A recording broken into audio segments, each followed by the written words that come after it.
এলাকার মুসলমান যুবক, হে পর্দার অন্তরালের মা ও বৃদ্ধ বাবাজিরা গো,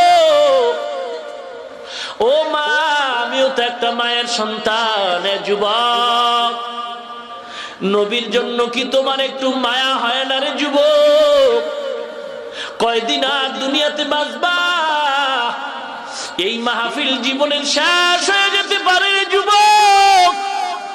কত যুবক হঠাৎ করে মরে গেছে, বিদায় নেওয়ার টাইম পায় নাই।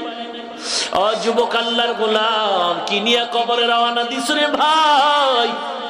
আমরা রসুলের আদর্শের কারণে ধ্বংস হয়ে যাই নাই কেন? রসুলের আদর্শের দাঁড়িয়ে রাখো না, নামাজ পড়ো না রে যুবক ভাই।